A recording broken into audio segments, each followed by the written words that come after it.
You are listening to KiCKFLiP Radio. Imagine you're building a digital storefront. You spend weeks curating the architecture, carefully designing the lighting, and just cultivating this really welcoming, family-friendly community space. Right, a space you're actually proud of. Exactly.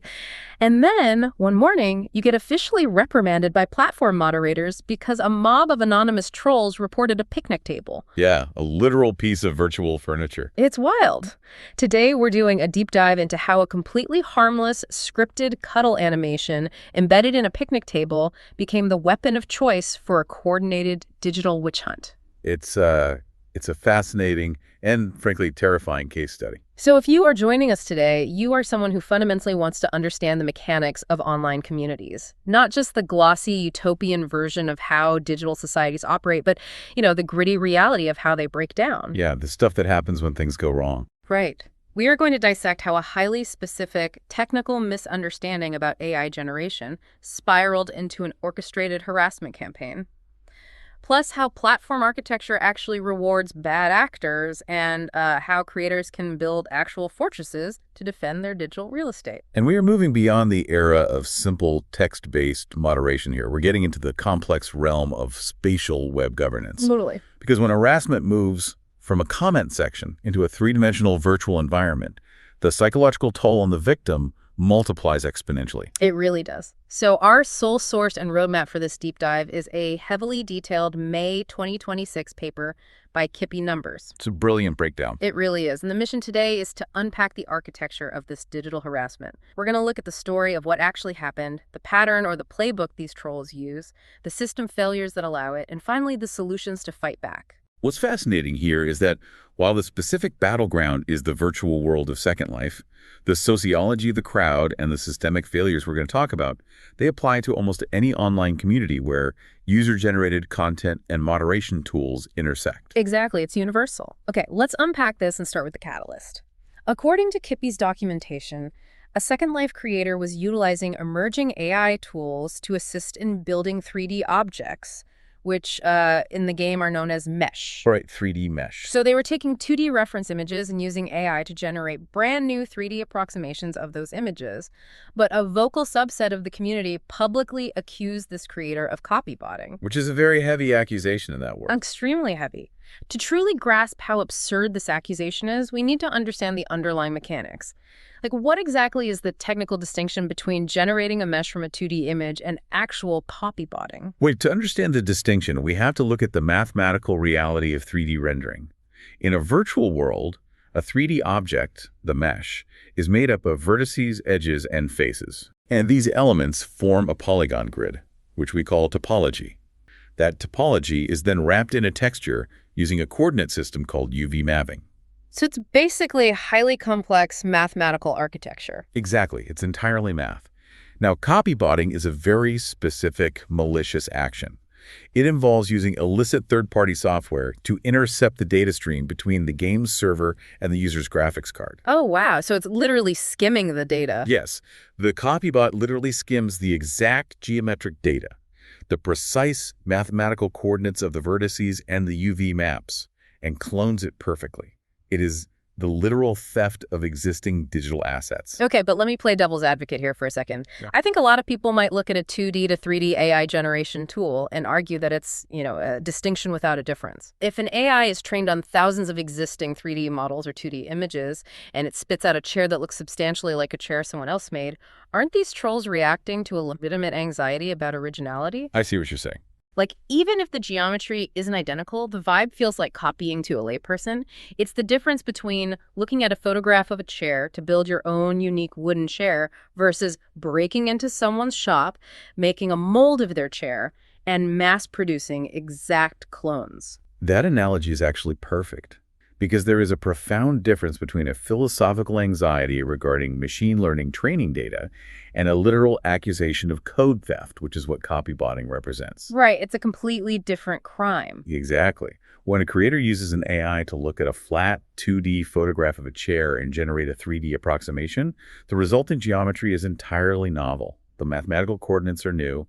The topology is different. It's literally a new object. It is fundamentally non-identical to whatever the AI uses as a reference. The AI is essentially guessing the depth and structure to build a new mesh from scratch.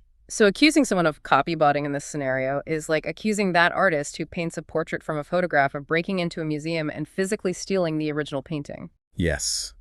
The trolls deliberately conflated a novel, albeit controversial, workflow with an explicit bannable violation of the platform's terms of service. And that deliberate conflation, that's the exact friction point where a technical disagreement mutated into targeted harassment. Yep, the moment it shifted. Because the detractors didn't initiate a community forum discussion about the artistic merits or the ethics of AI topology. They immediately deployed the label of thief. It shifted instantly into a moral crusade. Because framing the process as literal theft gave them a proxy. They used this specific creator as a convenient scapegoat for their broader, generalized anxieties about how AI is evolving the virtual economy. So it's not really about the mesh at all. It's about the fear of the tech. But why do accusations like copybotting spread so incredibly fast? Like, do these mobs actually understand the underlying technology, or is it purely an emotional reaction? Oh, understanding the tech is completely irrelevant to the mob. In fact, it actively hinders their objective. Because if they acknowledge the technical reality that this is original, non-identical geometry generated via a new workflow, they lose the moral high ground. They're suddenly just users complaining about a creator's artistic process. Oh, I see. That's not nearly as fun for them. Exactly. But by screaming theft, they elevate themselves. They become the righteous defenders of the digital realm, protecting innocent consumers from a perceived predator. The goal is moral framing. And KiCKFLiP Numbers points out a dynamic in the text that feels universally true across all social media. The quote is, "Facts don't trend." It's a chilling operational reality, isn't it? It really is. The trolls in this case study used condescension, absolute certainty, and highly aggressive rhetoric instead of genuine inquiry. They didn't approach the creator to ask about the workflow. No, they pointed the finger and declared a guilty verdict. Right. Because outrage possesses an inherent virality that nuance can never achieve. Nuance requires a user to slow down, read, hold competing ideas in their head. Outrage just requires a pitchfork and a retweet. Have you seen this kind of pile-on happen to others? We see this pile-on effect routinely in online outrage culture, because the primary currency of these mobs is social cohesion, not truth. Participating in the mob is a low-effort mechanism for acquiring social status. You just jump in and agree, and suddenly you're part of the in-group. Precisely. When a loud, confident group claims someone is a thief, peripheral users see an opportunity to signal their own virtue by joining the condemnation. They want the social points of looking right. Which brings us to the actual mechanics of the harassment campaign. KiCKFLiP outlines a highly specific sequence of events that transitions from that initial spark into a sustained attack. It's a very recognizable playbook once you know what to look for. Yeah, it begins with a public accusation, but it doesn't stay isolated. It immediately moves into social amplification and eventually harassment spillover.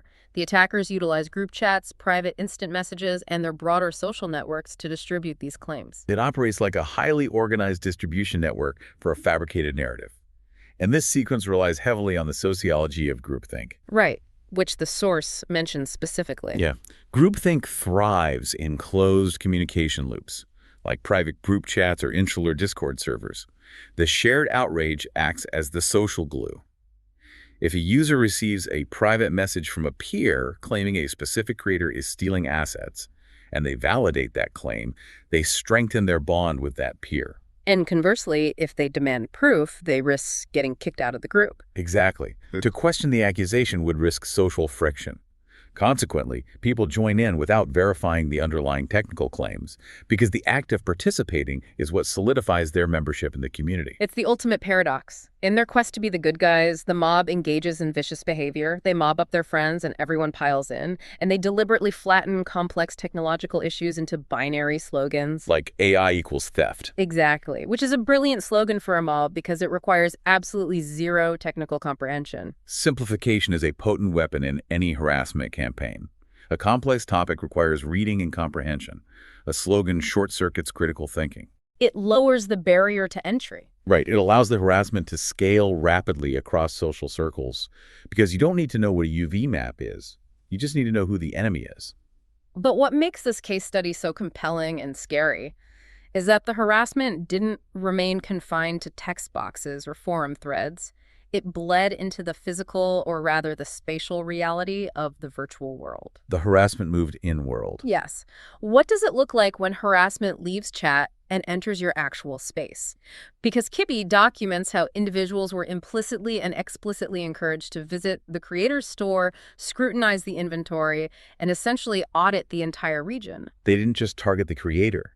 They interrogated innocent customers who happened to be shopping there. It's the equivalent of a mob showing up at your physical retail store, not to buy anything, but holding magnifying glasses up to the floorboards, interrogating your actual customers. KiCKFLiP uses the term vultures to describe this behavior. It's incredibly disruptive. The spatial element of virtual worlds fundamentally changes the psychology of harassment. Reading a cruel comment on a static web page is stressful, sure. But having a group of hostile avatars physically occupy your curated digital space, blocking doorways and interrogating your patrons, that is a form of spatial intimidation. It completely violates the creator's sense of safety. Yes, and we have to draw a hard boundary here between genuine community curiosity and targeted auditing behavior. Curiosity is fundamentally characterized by an attempt to build understanding. A curious user might visit, observe, and ask questions. Right, but these people aren't curious. Not at all. Targeted behavior is characterized by an attempt to discover ammunition. Why would people visit a region just to find something wrong? Because they need fuel for their narrative. They're not visiting the region to appreciate the aesthetics. They are conducting an unauthorized, hostile audit to find any potential violation that can be weaponized against the creator. And the collateral damage to the environment itself is massive. A virtual world region is typically a highly curated space. The creator spends countless hours designing it. Suddenly, that carefully built reality is hijacked by outside interference. The creator is forced to stop developing and shift entirely into a defensive posture. Yeah, they're conscripted into playing digital security guard for their own property. And when the creator tries to kick these vultures out, they run into a wall. And here's where it gets really interesting. The infinite lives problem. Exactly. After the creator formally bans the avatars associated with the harassment, the human beings behind the keyboards simply create new alternate accounts, alts, and return to the exact same region within minutes. It is the identical malicious behavior, executing the same arguments, using the exact same vocabulary, just wearing a freshly generated digital mask. It's infuriating. And KiCKFLiP notes that the estate owner, desperate to protect the region, actually escalated the issue to Linden Labs' governance team, explicitly requesting an IP ban to block the underlying network connections of these individuals.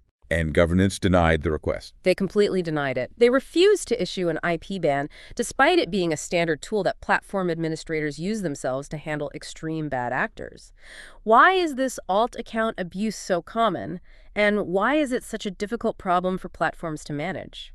The refusal to issue an IP ban highlights a profound vulnerability in how platforms balance identity management and user growth.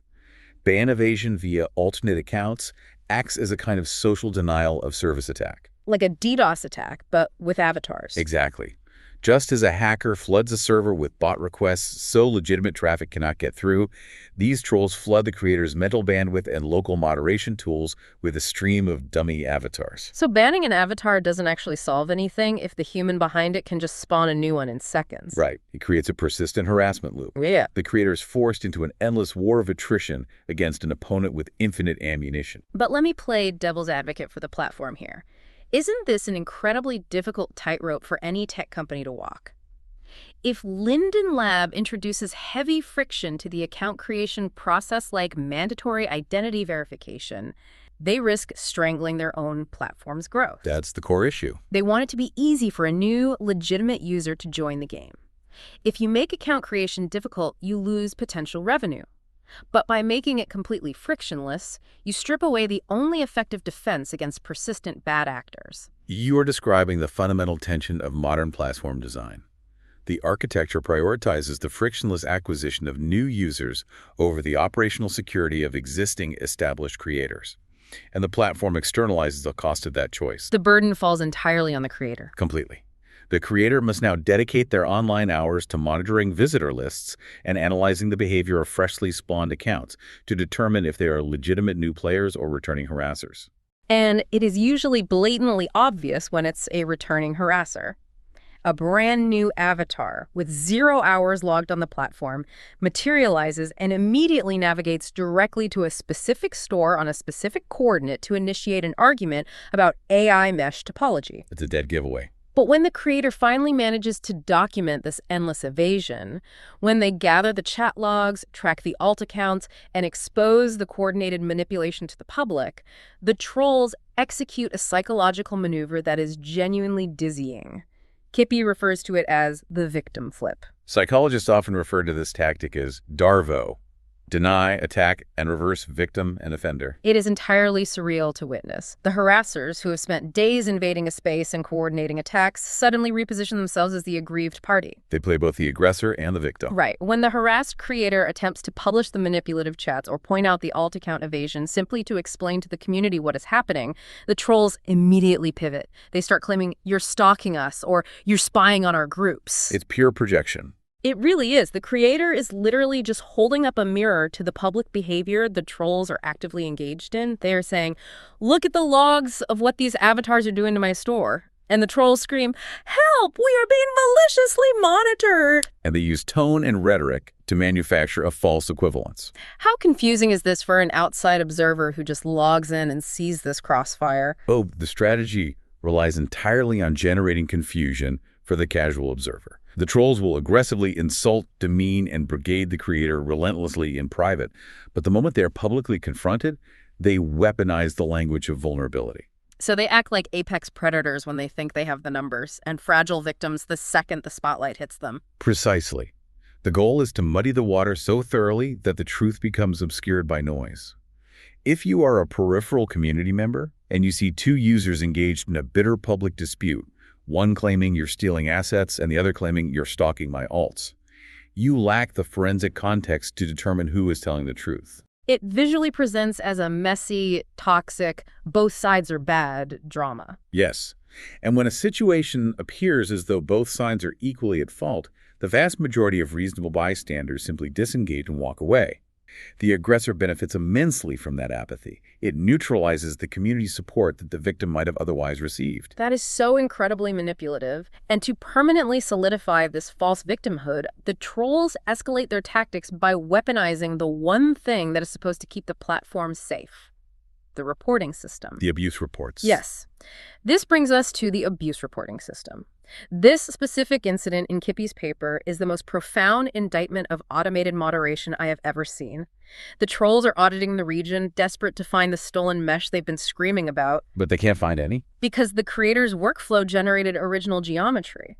So rather than admitting they were wrong, they actively pivot to searching for minor, obscure, or entirely subjective infractions to report to Linden Lab. They just need to find something. Anything. In this case, the trolls discovered a scripted cuddle animation built into a picnic table on the creator's region. And they filed official abuse reports claiming this animation was too intimate for the region's rating. They weaponize a piece of outdoor furniture to trigger a punitive moderation response. They couldn't prove the massive technological heist they built their entire mob around, so they reported a subjective vibe. This picnic table feels inappropriate, becomes the official documentation submitted to the platform's governance team. The sheer vindictive pettiness of it is staggering. But the real tragedy is how the system responded. Exactly. Do platforms unintentionally reward over-reporting? Because what happened next exposes a massive systemic exploit. Platform moderation algorithms and protocols absolutely reward over-reporting. Governance received these reports. Because the volume of reports triggered a review, governance actually dispatched a representative to the region. And their official solution to the harassment. They advised the estate owner to change their region rating from G, which stands for general, to moderate. The explicit logic was that changing the rating to a less restrictive category would eliminate the grounds for the trolls' subjective reports. We have to linger on the bitter, perverse irony of this outcome.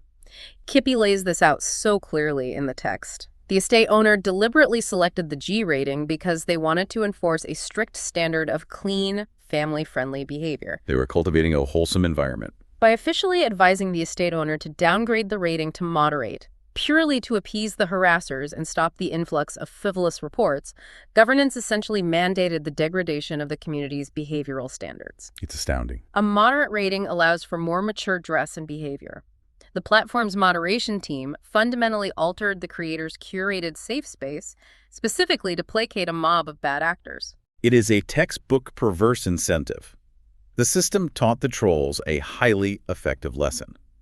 If you spam the abuse reporting tool with enough subjective complaints, regardless of their factual merit, the platform will intervene and force your target to change their environment. The moderation architecture rewarded the harassment campaign. This exposes a massive structural blind spot in Linden Labs' design, leading us directly into the systemic failures of platform limitations. Let's talk about those gaps in the moderation systems. KiCKFLiP identifies that the core failure of the reporting system is its severe lack of context. The system sees one report at a time, not the pattern, not the campaign, not the intent. It cannot see the coordinated planning happening in off-platform chat rooms. According to the paper, the UI of the reporting tool only allows a user to submit a short paragraph of text. There is no functionality to attach external evidence, upload comprehensive chat logs, or link screenshots of the broader harassment campaign. It's like trying to explain a complex conspiracy using only a single Post-it note. That's a great way to put it. And compounding this failure, there appears to be no systemic limit or throttle on how many times a single user or a coordinated group can submit reports against a single target. Linden Labs' own abuse reporting tool essentially becomes a tool for harassment. When we evaluate this from a macro-level systems design perspective, we see a profound asymmetric operational burden. What do you mean by that? The moderation infrastructure places the entire weight of defense on the targeted user. The victim must constantly monitor their borders, manually gather logs, continuously update ban lists, and physically alter their environment, like downgrading their region rating. They carry the entire stress load. While the false reporter faces zero friction. Exactly. A troll can click report, type a vague complaint about an animation, and log off, knowing that their 5 seconds of effort just generated hours of bureaucratic stress for their target. Governance's solution, change your region rating so the trolls don't report you anymore, is not moderation. It is victim blaming, encoded directly into the operational policy of the platform. I feel like I'm taking crazy pills reading this. Does Linden Lab have the right tools in place right now? Clearly not. What would a better system actually look like? A functional digital justice system must be capable of pattern recognition. It cannot merely be an incident response algorithm. It must evaluate the credibility and the historical behavior of the reporter alongside the severity of the report itself. So, looking at the macro-level behavior. Yes. If a system detects that an account has submitted 40 reports about grass textures and picnic tables on one specific region in 3 days, the system must possess the logic to flag the reporter for malicious behavior rather than punishing the region owner. That makes total sense. But while the platform fumbles the response, the real-world human being behind the avatar is paying the price. KiCKFLiP emphasizes that the true cost of this harassment isn't just a bruised ego. The real damage is to the creators and their communities. The psychological and economic damage is massive. Yeah, your reputation gets hit, your space gets invaded, your time gets drained. Put yourself in the creator's shoes for a second. You build something you care about, and suddenly you are spending all your time playing whack-a-mole with alt accounts instead of creating. The ultimate consequence of this dynamic is creative suppression. Creative suppression, tell me about that. When a platform forces a creator to fight a defensive war of attrition against freshly spawned alt accounts, the creator stops innovating. The fear of bad faith scrutiny exerts a chilling effect on the entire ecosystem. Especially with emerging tools like AI. Exactly. If a creator knows that experimenting with a novel generative workflow will guarantee a digital mob burning effigies on their virtual lawn, the rational response is to stop experimenting. They will revert to safe, established methods, or they will abandon the platform entirely to build somewhere else. And the community suffers too, right? It's not an isolated impact. Every user who frequented that creator's region lost out. The community's expected standard of decorum was forcibly degraded from G to moderate due to external interference. The trolls actively lower the property value of the digital neighborhood for everyone involved. Before we talk about how to actually fight back, let's play a quick game to test our listeners' radar for this kind of behavior. When you are a creator under pressure, your threat radar can get easily overwhelmed. So let's do a rapid fire. Troll or legit? Right, let's do it. I'll read a scenario based on KiCKFLiP's framework and you categorize it. Okay. Scenario 1. Someone approaches you and asks questions respectfully about how exactly you use AI. Legit. Curiosity looks for understanding, not a conviction. They are trying to bridge a knowledge gap. Okay, scenario 2. An avatar gets banned and then shows up with 3 new alts 10 minutes later. Troll. That is explicitly malicious. Infinite lives for persistent harassment bypasses deliberate access restrictions. Scenario 3. A user reports a cuddle animation or other minor stuff repeatedly. Troll. They are weaponizing minor subjective stuff to trigger an automated platform response. And finally, scenario 4. A user brings 4 friends to scrutinize a store, inspecting corners, not shopping, just staring. Troll. That is vulture behavior designed for social amplification and spatial intimidation. So recognizing these patterns is the vital first step. But once you realize you are dealing with a coordinated threat, how do you actually lock the digital doors? KiCKFLiP outlines specific practical advice for defending yourself. Yes, and the foundational strategy, above all else, is documentation. Meticulous documentation. You have to keep the chat logs, track the usernames, note the UIDs of suspected alt accounts, and maintain a rigorous timeline of incidents. Why is that so crucial? Documentation is the only effective countermeasure against the victim flip. When the attackers execute their Darvo strategy and claim that you are the aggressor, your timeline and your chat logs serve as the objective forensic proof of their coordinated campaign. Without it, it's just your word against theirs. Exactly. Without documentation, you are relying on platform moderators to infer the truth from competing narratives, which they are structurally ill-equipped to do. But aside from playing digital archivist, what are the technical tools available? How do you protect your space? KiCKFLiP details a multi-layered defense strategy. First, you must ruthlessly enforce parcel access restrictions and ban lists. Second, and crucially, implement strict age limits on the parcel. Oh, that's smart. So restricting access to avatars that are, say, 30 days old. Exactly. By doing that, you instantly neutralize the infinite lives tactic of freshly made alt accounts. Furthermore, creators should deploy automated security orbs to scan for unauthorized visitors, enforce moderate group chat settings, utilize strict visitor allow lists for private areas, and deploy scripted group invite kiosks to strictly control entry. You have to layer these defenses to maximize the friction for the attackers. It sounds exhausting, but you have to proactively identify anything a bad actor could twist and lock it down. Yes, and alongside these technical fortifications, KiCKFLiP emphasizes the necessity of narrative control. The advice is to state your truth once, clearly and publicly. Just explaining your process and intent. Right. Put it on the record, and then, crucially, you must stop communicating. Which leads us to the most potent, yet undeniably the most psychologically difficult strategy to execute: the power of non-engagement.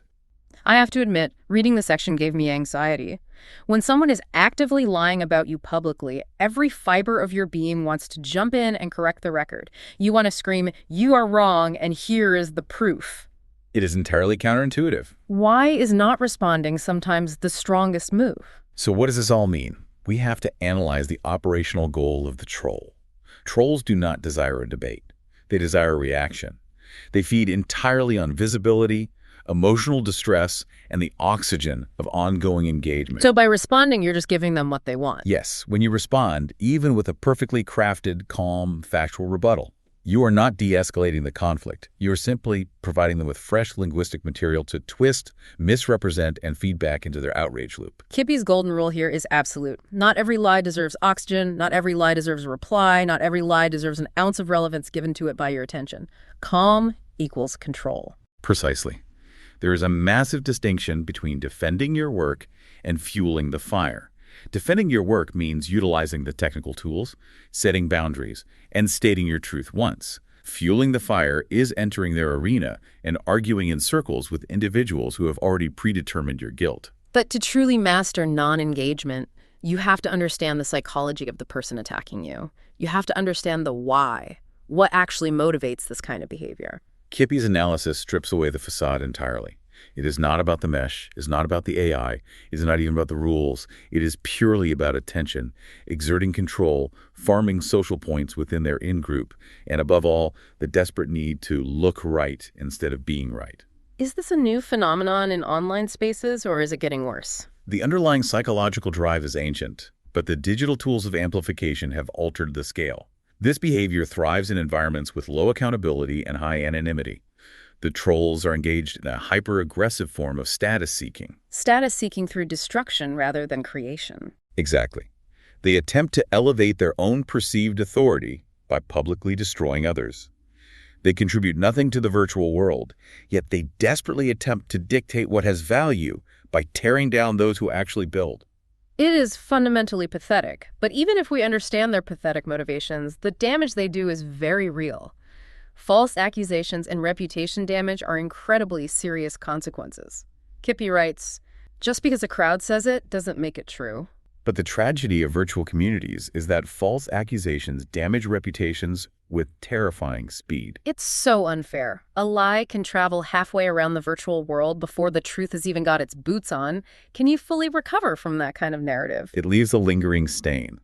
Even after a creator definitively proves their innocence, the association remains lodged in the minds of casual observers.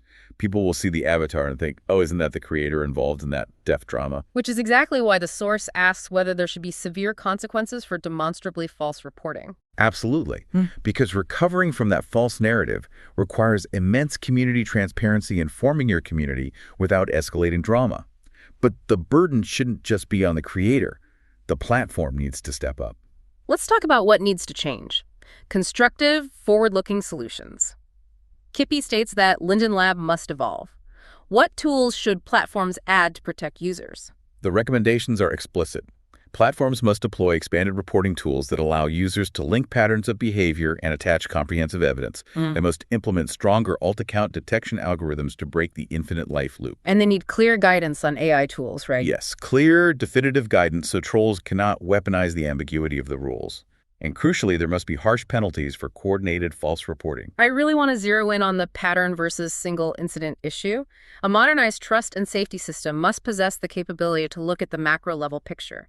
It has to ingest the entire campaign and identify the malicious intent rather than blindly processing isolated micro-reports. It ultimately comes down to the concept of fair protection.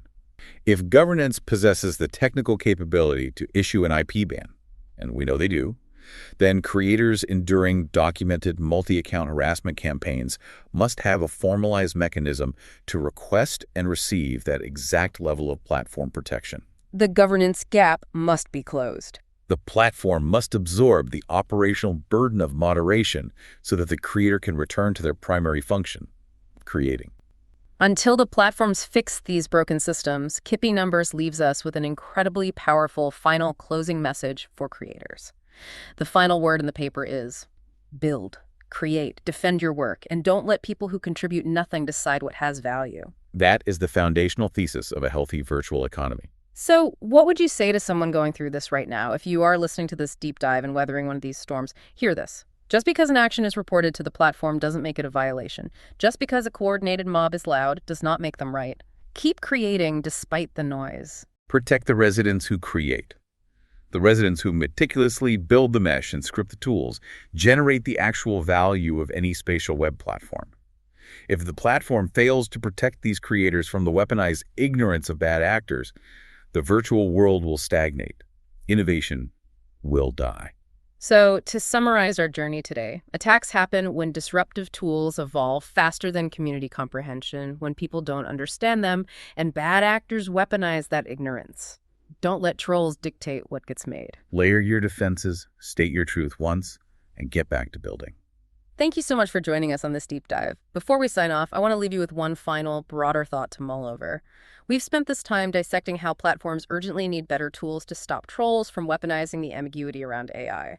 But let's project this forward. Okay, where are you going with this? As AI generation tools continue their exponential evolution, they are inevitably going to reach a point where their output is completely mathematically indistinguishable from human-crafted work. When you literally cannot forensically tell the difference between a handcrafted mesh and an AI-generated one, will these moral witch hunts over who used AI and who didn't become the default permanent state of all our online communities? That is a terrifying thought. And if so, are we actually preparing our digital justice systems for a future where the concept of authenticity itself is entirely subjective? Keep questioning the systems around you, keep creating in the face of the noise, and never let the loudest, most toxic voice in the room dictate the value of your work. We'll see you next time. Thanks for listening to KiCKFLiP Radio. Front side, pump and flow. Backside, tail slide, shove it, go. Thinking manual knowledge to have fun, stay young, be true, stay you. Rock around, feel the beat. KiCKFLiP Radio in the streets. Hit the park,